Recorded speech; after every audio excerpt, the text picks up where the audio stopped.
Hello. Last week we took two little boys in our family to the seaside in England, and we went for 3 sleeps, and our hotel was on the beach. It was very, very exciting. They were loving it, absolutely in their element, until they saw the pier with the arcade on it. I'm not very keen on arcades, but they really wanted to go in there, so I gave them some money to spend. And they wanted to be on those, you know, those tipping point things where the 2p pieces just accumulate in the machine and they keep being pushed forward and they end up in the thing at the bottom, and you collect them and feed the money back in again. Well, we kept going, but also what this machine gave you were plastic toys that fell into the well as well, if you know what I mean, plus tickets to spend in a so-called shop upstairs. Well, whilst we were doing this, the hunger to get the plastic ducks that were enticingly on offer, we kept going and going and going. Over a couple of hours, the two of them managed to get through £50, which is a lot of money for what turned out to be 8 plastic ducks. This place was noisy, it was aggressive in consumerism, it was not a pleasant place to be, and I was getting a little bit tired with it all, but it was an experience for them, and a lot of money for 8 plastic ducks. But the machine kept giving out these tickets, as I say, and then a couple of strangers came along and gave the boys more tickets.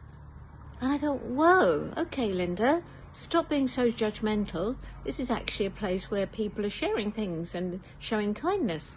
So then he had the inevitable thing of taking all of the tickets, which by now were 1,900 tickets, upstairs to the so-called shop, which means that you can only spend the tickets in there, not actually cash.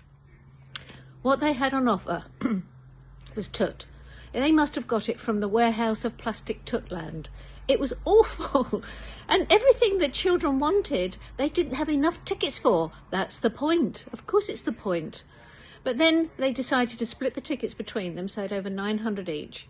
And they were going round, and they took a long time to go around. And they were finding bits and pieces. And then in the end, the youngest said, I haven't got enough for what I want. So his brother said, I'll give you some of my tickets. And the total that he needed was, the other lad needed, was 1,250. Then he looked at it again and he said, actually, do you know what? I don't think I really want it. In fact, I don't want anything else apart from these couple of small things. They both agreed the same. So now we cash them in, and we've got a receipt with 345 tickets left on the receipt. And then the boys, they found a little girl in there who couldn't afford very much at all. Her grandmother didn't look as if she could afford to be there in the first place, bless her heart. So the boys gave the little girl that ticket. I just thought, okay, the strangers gave the boys tickets.